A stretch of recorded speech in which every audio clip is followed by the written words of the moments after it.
Meg, you seem a little bit tired of me talking about Apple Arcade. I'm really tired of you talking about Apple Arcade. But I'm new. I love you, Jack, but we've reviewed it and we've really gone granular, and now we're bringing it up for a second night. Second week in a row. I haven't heard it yet.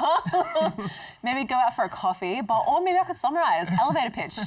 How do you feel? Wow. Oh no, I'm not going into like the general vibe of Apple Arcade. I'm going into specific games. Right. So it's kind of, I mean, I don't know if you know, there are like over 70 games on like Apple Arcade. It's crazy. So okay, you're obsessed with it, and that actually impresses me because I am a skeptic, and Jack actually changed my perception of it and really educated me on how amazing it actually is going to be, and it is right now. Look, don't be surprised if I start door knocking like by next episode. Like, have you heard about our Lord and Savior Apple Arcade? Talk to me. What have you found? So Outlanders. So this is a sort of top-down town building game. I have never cared for town building games. What? I have never been into RTS. I've never been able to get on board because unless there is a character that I can see that I'm controlling, I do not care. I love that you know that. It's like easy win. Just like next. The thing is, with this one, it's really, really simplified, and the visual style is like super, like sort of cel-shaded, painterly. Like, it's like stripped back, so it runs pretty well on the iPhone that I've got, the baby iPhone. But it's pretty basic to the point where you have like this is the one objective that you have to hit in so many days. You have to make sure your people have housing, have food, don't cause a riot, basically. But it's not like, you're not dealing with big numbers like you would with an RTS, right? Like, it's not super intimidating, and it also can't be that big. I mean, like SimCity?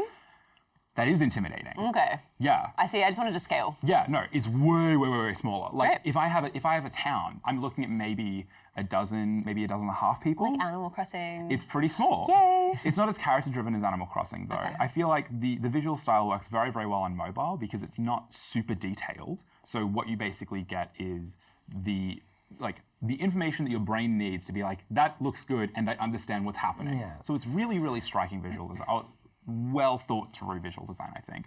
And so if you need to try and make sure that you have made so many resources or made so many houses, you need to make sure that you are feeding your people, make sure you're building their houses, but then also like just making sure that you have enough people to keep everything running.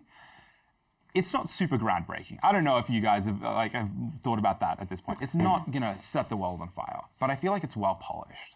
No, that sounds really nice to me, like just management sim light version. Yeah. It's like, I like all types of games, and I've dabbled in management sims as well, but I'll often get overwhelmed really quickly as well. Absolutely. Because like there's just so much to curve? manage. Yeah. And having something like that, and it's like that's the point of Apple Arcade is like, yeah, you can play it on your Mac and Apple TV, but it's best for phone and it's best for those short sessions, and that sounds really perfect for it. Yeah.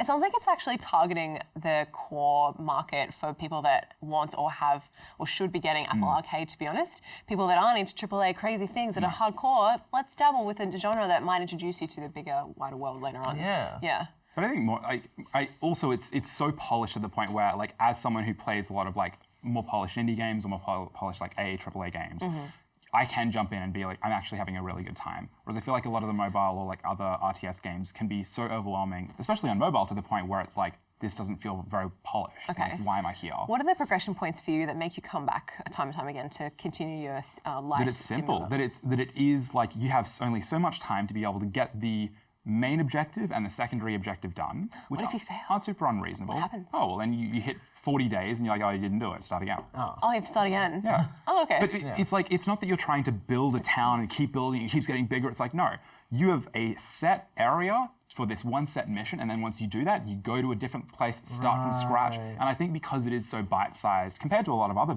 like sims like that, I think that's what makes it really, really appealing for me at least. Amazing. I won't ever stop talking about Apple Arcade. Well, I've always been an Android user. Just the games, yeah. This is the first time I'm truly missing out. Yeah, like missing out and jealous. Like, and I'm at the point of like, what's the cheapest device I can buy so I can do it? And it's an Apple TV because I want to experience it. There's so many games that I've been looking forward to and either exclusive or out on it, and they're just like, and it's such a good price point, like $8 here. Like it's so good. So like, yeah, I want it. Like, I'm just keen to jump into more polished games. Like that's what I'm not talking about Apple Arcade as much as the Apple Arcade games. That's why I love it.